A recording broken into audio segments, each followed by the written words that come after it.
Bonjour René-Sylvain, bienvenue au GoCast. Comment Hey, ça va? ça va bien, Julien, toi? Ça roule, écoute, je suis vraiment content de t'avoir. C'est, je pense, un moment important pour toi. On pourrait peut-être commencer par nous dire qui tu es, d'où tu viens, ce que tu fais, etc. Premièrement, mon nom est René-Sylvain Bédard. Je veux dire, ça, c'est la portion évidente. Je viens de Sherbrooke, Hum, finalement. J'y ai passé les premières 23 années de ma vie. Et ensuite, j'ai upgradé vers Montréal, où j'ai commencé l'informatique en 1995. Downgrader ton temps dans le trafic, par contre. Non, C'est parce ça? que dans ce temps-là, j'étais en vélo, j'étais correct. Ah, Euh, bon, c'est vraiment un upgrade, effectivement. commencé avec l'Internet là, qui arrivait en ville. Donc là, on est quoi? 95, ça, il y a 30 ans. Écoute, évolué, devenu partenaire Microsoft à de nombreuses reprises pour différents vendors. Devenu architecte aussi au fil du temps, commençant par Bell Sigma, ensuite CGI, ensuite j'ai fait quelques passages de CGI. Quand on s'est rencontrés, j'étais architecte pour Bombardier Aéronautique. Vrai, hein? Ouais. Donc là, c'est quoi? Là, c'est 2012-2015, cette période-là. C'est le fun. Oui, on a fait des sorties ensemble à Oui, ce oui, j'ai un moment-là. bon souvenir aussi Oui. de cette époque-là. Ensuite, j'ai bifurqué. Je suis allé faire un petit peu de vente aux États-Unis. Donc, j'ai été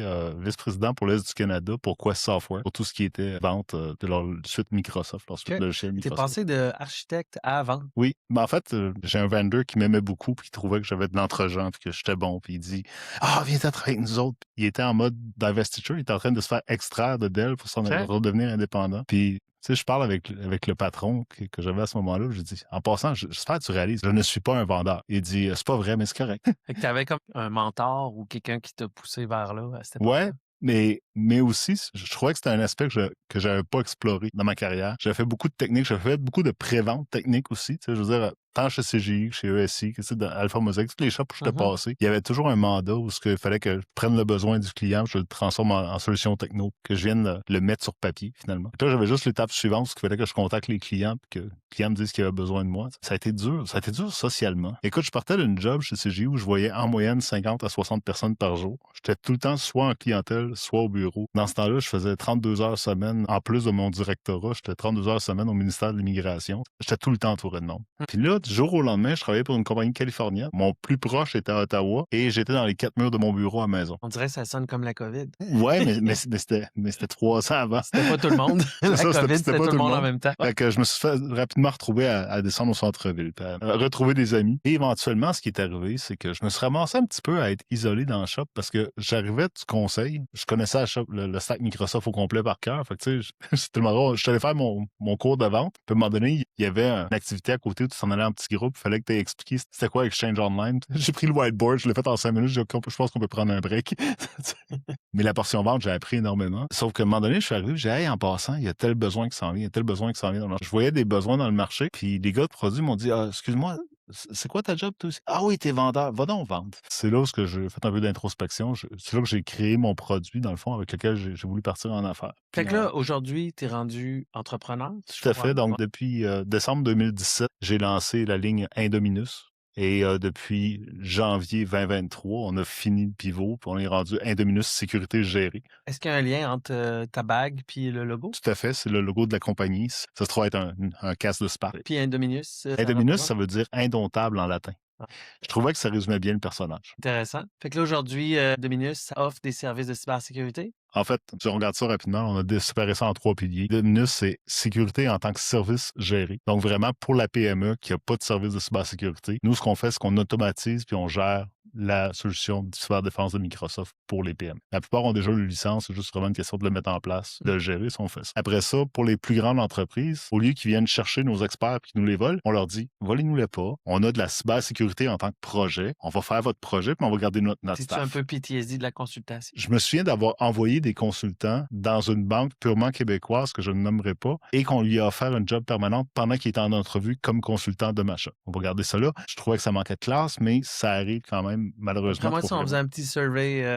une coupe de réponses comme ça, effectivement. Je suis assez, En assez même temps, certain. tu sais, c'est un marché en effervescence. Ça. La demande versus l'offre est débalancée. Ouais, Tout le ça. monde veut. Tout le monde veut tirer à couvert. Ben, c'est ça. Puis la dernière chose qu'on a faite, c'est avec le livre que j'ai écrit l'été passé. Ben oui, là, on est rendu là. C'est ça Ouais. qu'il y a d'excitant en ce moment. Là. Tu viens de Fait faire un que livre. 15 septembre, il est tombé en vente sur Amazon. Je suis auto-éditeur pour la version française. Et autour de ça, on a créé une offre qui s'appelle Cybersécurité en tant que culture. Et là, c'est pour l'exécutif, c'est pour les propriétaires de PME. C'est vraiment de les prendre de « je comprends pas la sécurité, ça me fait peur » jusqu'à « hey, il faut être capable de mettre ça en place. Donc, il faut comprendre les bases. Fait que j'ai jeté les bases avec ça. Et le 6 mars prochain, la version anglaise s'en vient qui s'appelle Secure by Design. Fait que là, essentiellement, tu parles de les bases en cybersécurité pour un exécutif qui, lui, part de rien. En effet. Donc, le secure, ce que ça veut dire, c'est pas une erreur. Là. Je sais que ça se dit pas en français, secure, c'est correct. Sauf pour Go Secure, mais ça, c'est autre chose. S pour sonder, E pour éduquer, C pour construire, U pour unifier, R pour réviser, E pour évoluer. Donc là, on a un cycle complet qu'on peut répéter sur une année, dire voici notre plan, voici ce qu'on met comme défense, voici comment, après ça, on rentre dans nos processus et tout, comment on le révise, puis comment on le fait évoluer dans le temps. As-tu mis toutes tes années d'expérience dans ce livre-là? Ben, il est un peu mince pour ça. Mais ce que j'ai fait, c'est que j'ai essayé de distiller, dans le sens où on a vraiment mis en place un processus qui se veut, dans le fond, un petit accompagnement. Il n'y a pas personne qui prend ça et qui va être capable d'aller implanter une techno. C'est pas à ça que ça sert. Par contre, le propriétaire va être capable d'aller vers ses équipes et dire, OK, c'est quoi qu'on a besoin pour opérer? C'est quoi les données qui sont critiques? Sur quel service que ça dépend? Et de là, commencer à s'éduquer lui-même, éduquer son exécutif et avant ensuite éduquer son staff. Puis, tu sais, vraiment d'avoir du hand-holding. Qu'est-ce que tu fais du langage très à 3 lettres de la cyber? Parce qu'évidemment, on est là-dedans. J'essaie de le traduire. Un bon exemple que je donne, c'est quand j'explique qu'est-ce que c'est un EDR, je vais dire qu'un EDR, c'est un détecteur de fumée sur ton appareil. Puis ce qu'on va faire, c'est qu'on va le rattacher à une centrale d'alarme, qui est un SIEM, qui est là pour ramasser les données de tous tes senseurs, de là, se revirer de bord et dire, OK, s'il y a une alerte, ça va sonner, on va pouvoir interagir, on va la voir venir. On est vraiment plus dans ce type de langage. Dans les bonnes analogies pour faire comprendre, c'est intéressant. Puis tu as parlé des CEM, là, EDR, on parle souvent de endpoint en français. C'est les appareils ou encore les points de terminaison. Les points de terminaison. Ça, quand tu demandes à un chat GPT, parce que maintenant, c'est plus Google Translate, c'est rendu chat GPT. Point de terminaison. Mais c'est correct, tu regardes les interfaces francophones de Microsoft, et ça dit encore email et pas courriel. Puis tu regardes l'interface de français, encore une fois de Microsoft, je m'excuse, je parle de ma paroisse, là, mais il y a beaucoup encore de termes qui sont en français international et non pas en québécois. Ce que je vois beaucoup arriver avec tous les nouveaux vecteurs d'attaque, on va dire, c'est que là, écoute, ils personnalisent ça à la lettre. Ils vont dire, hey, t'as-tu vu combien il y a neigé hier à Montréal? Là? Puis ça va être généré par le chat, puis il n'y aura pas d'erreur dedans, puis ça va être contextualisé, puis ça va être en québécois. Puis... C'est définitivement l'art de la guerre, là, la contextualisation de la cyber, autant dans l'offense que dans le defense. C'est vraiment intéressant. Sujet peut-être pour un autre jour, mais pour rester dans l'actualité du livre, puis tu as parlé de paroisse, je trouve ça intéressant, c'est un bon segue. La communauté de la cybersécurité pour toi, au Québec, mettons, qu'est-ce que tu en penses? Moi, j'ai essayé de mettre un paradigme un peu sur sa tête. Il y a énormément de compétitivité. On s'entend que tout le monde tire pour avoir son petit bout. Là. On a énormément de talent. On est chanceux. Tout à fait d'accord. Encore une fois, là, je viens de finir Secure. Bon, ils ont été assez gentils pour m'inviter pour ouvrir le show hier. C'était vraiment cool. C'est cool. Des belles photos à la nef, en plus. Oui, c'était super. J'ai pas vu les photos encore, mais c'était intéressant que t'en parles. Je vais aller voir. Ah ben, je te parle de... J'ai envoyé des gens de ma gang. Là, fait que j'ai des photos de selfies. Puis de... Mais on se retrouve à avoir tout un contexte où il y a énormément de camaraderie, malgré la compétition. Et moi, quand je disais que j'ai voulu le mettre un peu sur sa tête, c'est que je partais avec une vision que d'ici 10 ans, on serait capable d'éradiquer la cybercriminalité. Bon, tout le monde me dit qu'est-ce que tu vas faire à ce moment-là pour... prendre un adage qui vient de Tony Stark, je ferai des bouteilles pour bébé, ça me dérange pas. Mais pour moi, il faut que ça arrête. Et comment ça va arrêter? Comment on va y arriver? Ben, je pense qu'en poussant tous dans le même sens, c'est là que ça va arriver. Donc, moi, je vois vraiment plus mes compétiteurs comme des alliés dans la même guerre versus du monde contre qui il faut que je me batte. J'ai assez de me battre contre les cybercriminels. Ça me tente pas de me battre contre les 8000 consultants en cybersécurité. On fait tout la même job. Là. En fait, tu te bats vraiment plus comme tout le monde se bat un peu plus contre l'ego des autres que d'autres choses. Oui. Moi, tu parles d'adage. Moi, j'ai toujours à mon équipe, laisse ton ego à la maison. Amène-le au gym. Ça peut être pratique au gym, tu sais, pour pousser la machine. Mais à job, là, ça sert à rien. Ça, c'est une des affaires les plus difficiles à faire. Ça m'a pris du temps avant de dire à Julien, le cocky, de laisser son ego dans le garde-robe à la maison. Puis, c'est pas toujours encore simple. Mais je pense que si on enlevait l'ego de tous ces gens dont tu viens de nommer, on aurait un meilleur, pas que c'est mauvais à 100% l'ego, mais au moins de dire en coopération, en compétitivité, il y a un terme. Un des deux, Faire un mélange de compétitivité et de collaboration ensemble.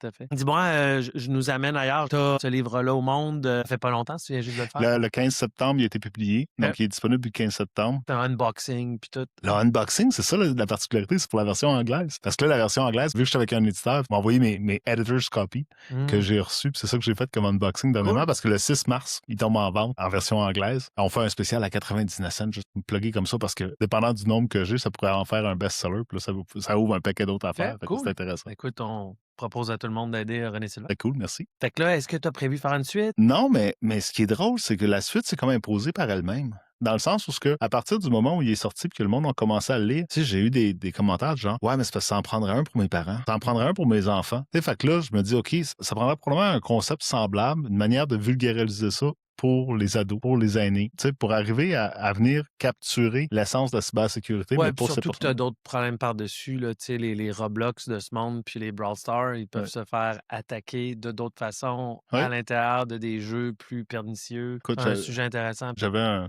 un gars qui travaillait pour moi éventuellement en cybersécurité. Il était plus dans le monde interlope, il faisait plus affaire avec le côté obscur de la force. Et à un moment donné, il y a un de ses amis qui était du côté obscur qui dit ton fils dans le sol, tu devrais dire qu'il s'installe mieux que ça.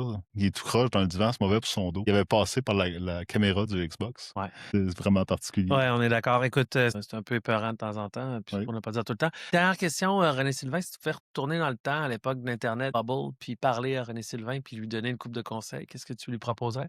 Tu veux dire à part se mettre à livrer de la pizza pour pouvoir acheter des bitcoins dans ce temps-là? Je suis pas le premier à me répondre ça, puis je l'adore, celle-là. Mais mettre de l'argent de côté pour acheter du Apple aussi, ça fait... Mais ça fait je dirais de persévérer. Parce que je regarde ce que j'avais monté avec Niosité dans le temps quand je l'ai lancé en 2001, mon premier startup, et j'avais la bonne recette. C'était correct ce que je voulais faire. J'avais juste 10 ans d'avance. Je voulais faire un Application Service Provider pour les produits Microsoft. Ça s'appelle Office 365, mais c'est sorti en 2010 et non pas en 2001. Il aurait probablement eu besoin de mieux tester son marché, de s'assurer que le marché était prêt, d'être mieux entouré, mieux accompagné. Par contre, l'idée en tant que telle était bonne, n'était pas bien timée. Puis de là, je me dis, si on aurait juste pivoté, on aurait probablement pu faire autre chose puis continuer à innover jusqu'à ce que l'idée de Microsoft 365 soit mature. Écoute, c'est des très bons conseils, la persévérance, un moment où quand c'est difficile, c'est là que c'est le plus payant. Oui, exactement. Merci infiniment d'être venu au GoCast. Je te souhaite une bonne fin de journée, puis on se revoit. Merci. À bientôt. Ciao.